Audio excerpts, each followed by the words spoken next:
All right, travel fam, stretch out, take a slow sip of that iced coffee, and exhale whatever Bali cliche you've been holding in your head. The coconut in a pineapple, the infinity pool, the swing above the jungle. We're gonna park those images for a sec because today we're pulling back the sarong to see how Bali works, how this tiny island stays stubbornly Hindu in the middle of the world's largest Muslim nation, why its ceremonies thrum like live electrical wires, and what happens when an entire village drops into a collective trance called Ngerebong and invites me, your chief nomad, into the circle. By the end of this episode, you'll know why offerings called canang-sari appear on literally every doorstep, how to breathe through a plate of eye-wateringly spicy lawar, and where to find quiet temples and black sand coves far from the scooter honk of Kangu. Ready? Shoulder your day pack and let's wander. Most travel reels show the south, Seminyak beach clubs, Kangu cafes, Uluwatu cliff bars. Fun, yes, but about as Balinese as the Miami spring break. Head north and the rhythm slows.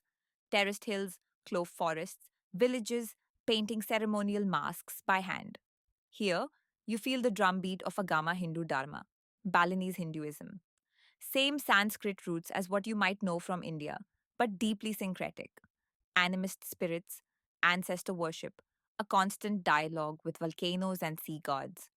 You'll spot it in three-tiered shrines, daily offerings of flowers and incense, even the way locals hiss to shoo mischievous spirits off the road. And a few times each year, all that devotion condenses into ceremonies like Ngerebong, 8 days after the full moon of Kuningan, over in Kesiman village, near Denpasar. But hold that thought, we'll circle back. Bali was the last stronghold of the Majapahit Empire. When Islam swept Java in the 15th century, Hindu priests, artists, and nobility ferried across the Bali Strait with their manuscripts, shadow puppet screens, bronze gongs, basically their entire culture in wooden hulls. They found refuge, rebuilt temples, married local animist customs, and voila, an island that still lights butter lamps for Shiva while its neighbors broadcast the call to prayer 5 times a day. That historical memory is alive.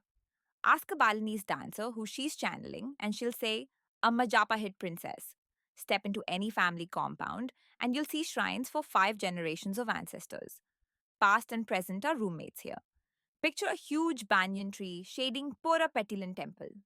Drummers strike a heartbeat pace. Villagers, men, women, even teenagers have skewers piercing their cheeks, Keris daggers pressed to their chests, yet not a drop of blood. They sway, eyes rolled white. That's Grawan, possession. The idea is to let protective spirits use your body, reset cosmic balance, and bleed off negative energy from the community.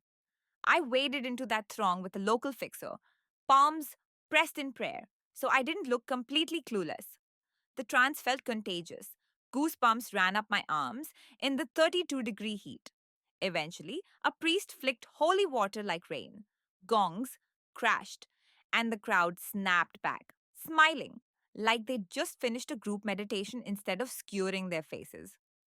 If you ever witness Ngerebong, etiquette rule number one: wear a sarong and sash, keep your head lower than the priests, and never, ever stick your phone in a trance dancer's face. Spirit world greater than Instagram, always. Cue scooter rev in the background. That's the sound we're escaping.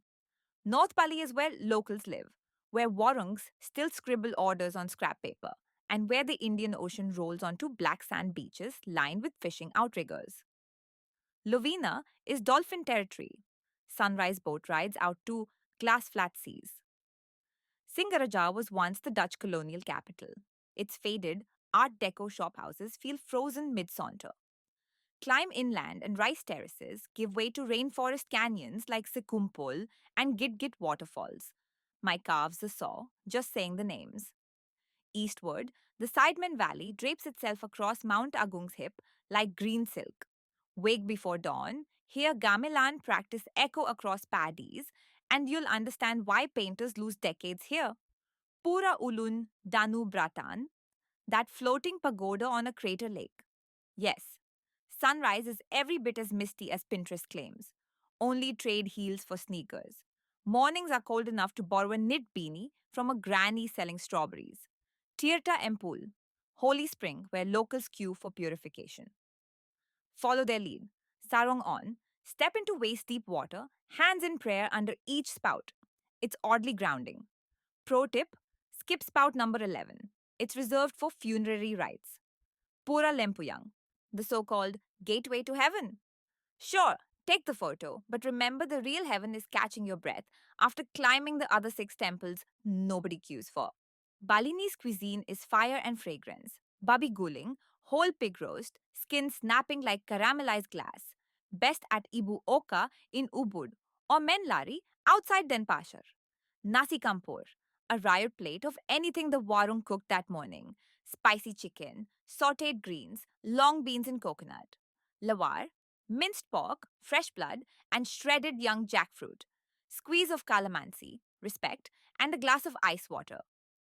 Seafood? Jimbaran Bay gets all the love, but grill masters in Ahmed serve snapper caught an hour before. Coffee? Skip overpriced civet poop tours and head to Kintamani for legit Arabica grown on volcanic soil. Fine dining treat? Locavore in Ubud does a 20-course micro-seasonal parade where even the cutlery is carved from coconut wood. You'll book months ahead. It's worth the inbox wait. Nyepi, the Balinese New Year, usually in March. 24 hours of total silence.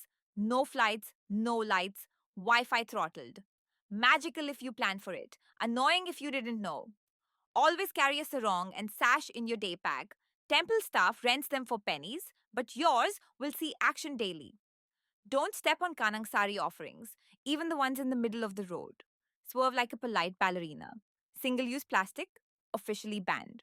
Refill that bottle. Your karma and the coral reefs will thank you. If your head's spinning faster than a Bali roundabout, breathe.